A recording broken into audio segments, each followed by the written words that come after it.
ఒకడు గర్జన ఒకడు ఉప్పిన వెరసి ప్రణయాలే సైగ ఒకడు సైన్యం ఒకడు కలిసి కదిలితే అభివృద్ధి కదలాలి.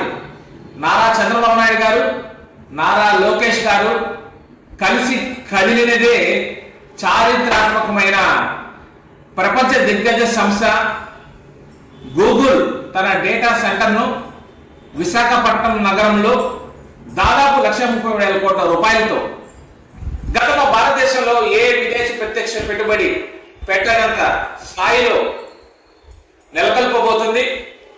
తద్వారా దాదాపు 2 లక్షల ఉద్యోగ అవకాశాలు మన రాష్ట్ర యువత పొందబోతున్నారు.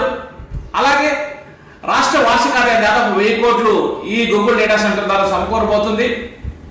ముఖ్యంగా ఈ గూగుల్ డేటా సెంటర్ వలన విశాఖ మహానగరం ఆర్టిఫిషియల్ ఇంటెలిజెన్స్ నగరంగా రూపుదిద్దుకోబోతుంది.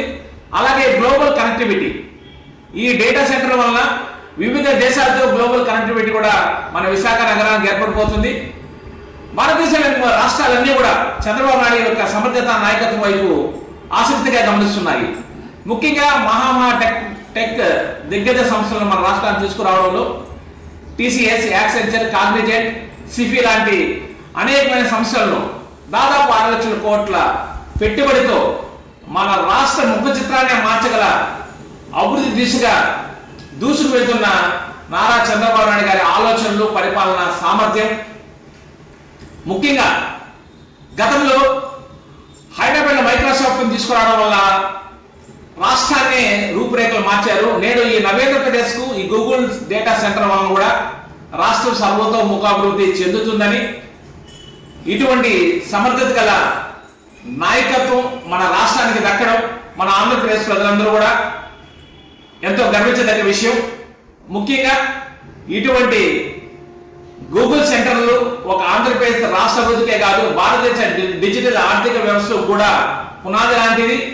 ముఖ్యంగా విశాఖ నగరం ఆర్టిఫిషియల్ ఇంటెలిజెన్స్ రాజధానిగా వెలుగొందబోతుంది. ఇటువంటి సంస్థలు మన రాష్ట్రానికి తీసుకొచ్చి మన రాష్ట్ర యువత ప్రపంచ స్థాయి ప్రమాణాలతో ప్రపంచంలోనే శాసించే స్థాయికి తీసుకువెళ్ళబోతున్న మన నారా చంద్రబాబు నాయుడు గారికి, మన ఐటీ శాఖ మంత్రి నారా లోకేష్ బాబు గారులకు